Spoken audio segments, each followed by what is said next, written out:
സുരേഷ് ഗോപിക്കും ബി.ജെ.പിക്കും ആശ്വാസം. മാധ്യമപ്രവർത്തകയെ അപമാനിച്ചെന്ന കേസിൽ മുൻകൂർ ജാമ്യം. അറസ്റ്റ് ചെയ്യുകയാണെങ്കിൽ ജാമ്യത്തിൽ വിട്ടയക്കാൻ ഹൈക്കോടതി നിർദ്ദേശം നൽകിയിട്ടുണ്ട്. ഹർജിയിൽ നിലപാട് അറിയിക്കാൻ കോടതി സർക്കാരിനോട് നിർദ്ദേശിച്ചിരുന്നു. നിലവിൽ അറസ്റ്റിനുള്ള സാധ്യതയില്ലെന്നാണ് സർക്കാർ കോടതിയെ അറിയിച്ചത്. ഒക്ടോബർ 27-നാണ് കേസിന് ആസ്പദമായ സംഭവം നടന്നത്. കോഴിക്കോട് നഗരത്തിലെ സ്വകാര്യ ഹോട്ടലിൽ മാധ്യമപ്രവർത്തകരോട് സംസാരിക്കുന്നതിനിടെയാണ് സുരേഷ് ഗോപി മാധ്യമപ്രവർത്തകയുടെ ശരീരത്തിൽ സ്പർശിച്ചത്. തുടർന്ന് മാധ്യമപ്രവർത്തക നടക്കാവ് പോലീസിനെ സമീപിക്കുകയായിരുന്നു. കേസിൽ പോലീസ് സുരേഷ് ഗോപിയെ ചോദ്യം ചെയ്തു. ചോദ്യം ചെയ്യലിന് പിന്നാലെ ഗുരുതര വകുപ്പ് ചേർത്ത് എഫ്ഐആർ പരിഷ്കരിച്ചതോടെയാണ് സുരേഷ് ഗോപി ഹൈക്കോടതിയെ സമീപിച്ചത്. കരുവന്നൂർ വിഷയത്തിൽ സർക്കാരിനെതിരെ ജാഥ നയിച്ചതിലുള്ള രാഷ്ട്രീയ വൈരാഗ്യമാണ് കേസിന് കാരണമെന്ന് മുൻകൂർ ജാമ്യാപേക്ഷയിൽ സുരേഷ് ഗോപി ആരോപിച്ചു. പരിപാടി കഴിഞ്ഞ് മടങ്ങുന്ന വഴിയിൽ മാധ്യമപ്രവർത്തകയെ മാറ്റുകയാണ് ചെയ്തത്. മോശമായി പെരുമാറിയിട്ടില്ല, ഹർജിയിൽ സുരേഷ് ഗോപി വ്യക്തമാക്കി. സുരേഷ് ഗോപിയുടെ രാഷ്ട്രീയ ഭാവി പോലും തകരാവുന്ന കേസാണിത്.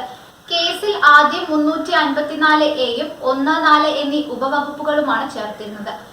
പിന്നീട് മാനഭംഗപ്പെടുത്തണമെന്ന ഉദ്ദേശത്തോടെ സ്പർശിച്ച കുറ്റത്തിനുള്ള 354-ാം വകുപ്പ് കൂടി ചേർത്തു.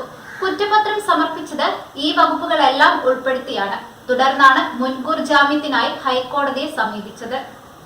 തൃശൂരിൽ സുരേഷ് ഗോപിക്ക് അനുകൂലമായ തരംഗം ഉണ്ടെന്നാണ് പൊതുവെയുള്ള വിലയിരുത്തൽ. 2 തിരഞ്ഞെടുപ്പുകളിൽ പരാജയത്തിന്റെ രുചി അറിഞ്ഞിട്ടും സുരേഷ് ഗോപി തൃശൂരിൽ നിറഞ്ഞു നിന്നു. ട്രോളുമ്പോഴും എതിർക്കുമ്പോഴും സുരേഷ് ഗോപി നന്മയുള്ളയാളാണ്, അഴിമതി ചെയ്യില്ല, മനുഷ്യ സ്നേഹിയാണ് എന്നിങ്ങനെയുള്ള ഇമേജാണ് പൊതുവെയുള്ളത്. എതിരാളികൾ പോലും രഹസ്യമായി ഇത് സമ്മതിക്കും. കോഴിക്കോട് സംഭവത്തിനും കേസിനും ശേഷം സുരേഷ് ഗോപി ബെല്ലും ബ്രേക്കും ഇല്ലാതെ സംസാരിക്കുന്ന ശൈലി മാറ്റി. കേസിൽ സുരേഷ് ഗോപിക്ക് ലഭിച്ച മുൻകൂർ ജാമ്യം നൽകുന്ന ആശ്വാസം ചെറുതല്ല. എന്നാൽ ഇപ്പോഴും പൂർണ്ണമായി ആശ്വസിക്കാറായിട്ടില്ല. കേസ് തീർപ്പായിട്ടില്ല. കേസിന്റെ ഭാവി സുരേഷ് ഗോപിയെ സംബന്ധിച്ചിടത്തോളം ഏറെ നിർണായകമാണ്. പ്രധാനമന്ത്രിയുടെ തൃശൂരിലെ റോഡ് ഷോ വലിയ ഉണർവാണ് ബി.ജെ.പിക്കും സുരേഷ് ഗോപിക്കും നൽകിയത്. വലിയ ജനാവലി തൃശൂരിലെത്തി.